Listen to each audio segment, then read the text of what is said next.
The I in routine stands for the implementer is the caregiver. Is it obvious from looking at these strategies that the family or other caregivers are the ones to implement the intervention? However, the N stands for non-judgmental. It should not look like a contract with what the family will do. Rather, it should look like the strategies are what the providers in early intervention are doing to support other adults who support young children. And finally, the E in routine is evidence-based. We should be using strategies that have evidence to suggest that progress toward the outcome can be expected.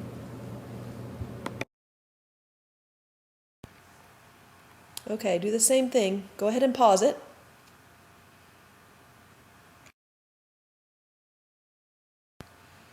Tanya, the OT, will use materials such as nook brushes, washcloths, and textured foods with Spencer each week to decrease his oral sensitivity to textures. You can really just kind of take the to decrease his oral sensitivity to textures out there. That's just to show you what the outcome was, or what area the outcome was related to. Go ahead and pause this. Okay, again, it looks like Tanya is going to do something, and it's very jargony. A family is likely to read this. Tanya is going to use some stuff with Spencer each week so he gets better. So there are a lot of things that we could do better there in phrasing this outcome. First off, nook brushes are a lot like toothbrushes. Washcloths we use all the time at bath time, and we can use different types of textured foods at mealtime. So these strategies fit really nice and neatly within a routine. It might be better to say something like, Tanya will show Spencer's caregivers how to use nook brushes at toothbrushing time, washcloths at mealtime, and different textures of foods at mealtime with Spencer.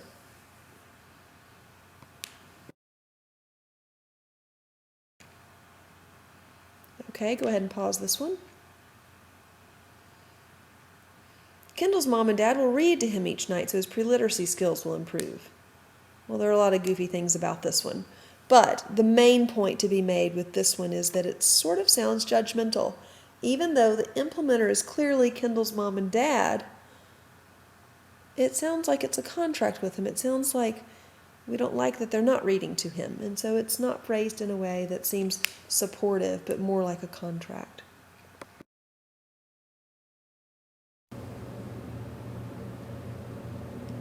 Okay, go ahead and pause this one. We're getting a lot better here. It clearly looks like the parents are the implementers of intervention. It's understandable as long as range of motion is understandable to the family. That could be jargon. Looks like it's related to an outcome. We don't have the outcome there to see that. It would be better, though, if it were embedded into a routine or used a routine as a natural source of learning opportunity. Okay, pause this one. Barbara will show Maisie's mom and childcare teacher how to use a strategy called Wait, Ask, Say, Show, Do. They can use each time Maisie needs help to encourage her to begin to use words. All right, this would be an example of one that maybe didn't fit neatly into a routine as such a time of day or a particular activity that happens during the day, but this was written based on a child who really had a difficult time when she needed help, particularly when her shoes came untied. And I'm not sure why we didn't just move to Velcro shoes, but we didn't. And every time her shoes became untied, she really had trouble using the words that she had. And really, anytime she needed help, she had trouble using the words that she already had. And so the antecedent really doesn't make sense to be a named routine here. It's any time she needs help. And this says we're going to use a strategy called this, and by putting it in quotes, it sort of sends the message that we know you don't know what this means.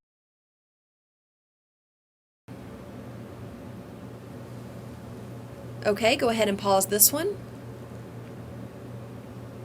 Hopefully you see that this one is great. This is a routine strategy in which D is obviously showing caregivers how to use a strategy using less and less support as a system of maximum prompts, but it's phrased in family-friendly language, and clearly embedded in a routine. This one is fantastic. All right, so what about outcomes that are more family outcome in nature? Those that I just showed you were pretty easy. They're child development kind of outcomes. But what about when it's not about child development?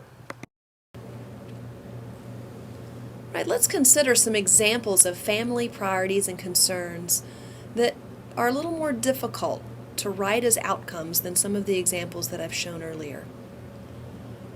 Take a couple of these that you think are the most difficult and try to write a smart outcome and routine strategies to fit.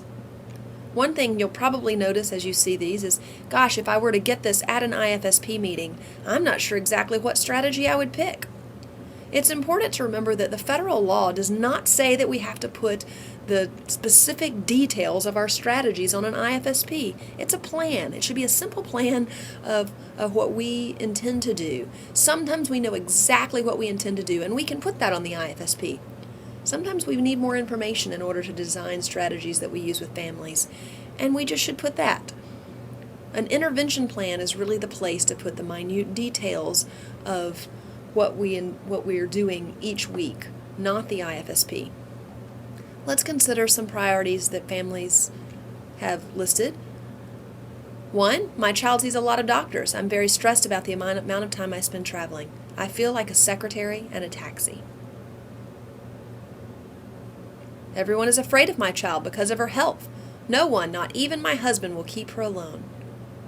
This was a teenage mom whose mother was very supportive and would have loved to have kept her child, but was afraid because the child had a trach tube and a G tube. 3, my child cries every time we go on outings in public.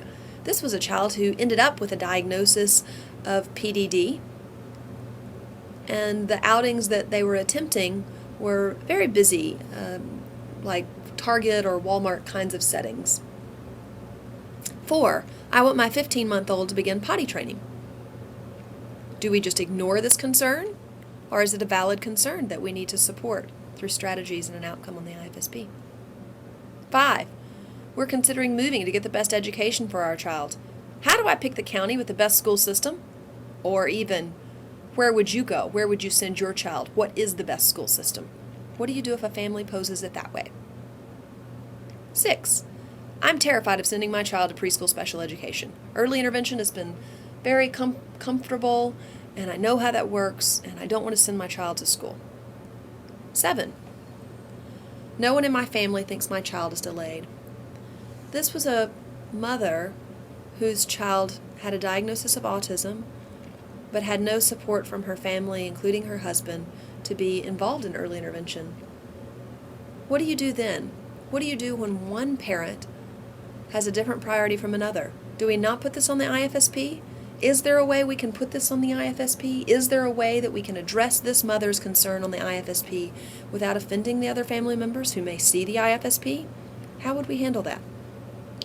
And finally, my child care center wants to keep my 15-month-old in the infant room next year because she can't walk. Now think about this one. I hope you find the 2 acronyms helpful as you develop outcomes and strategies for IFSPs. If you have any questions, my email address is ljung@uky.edu.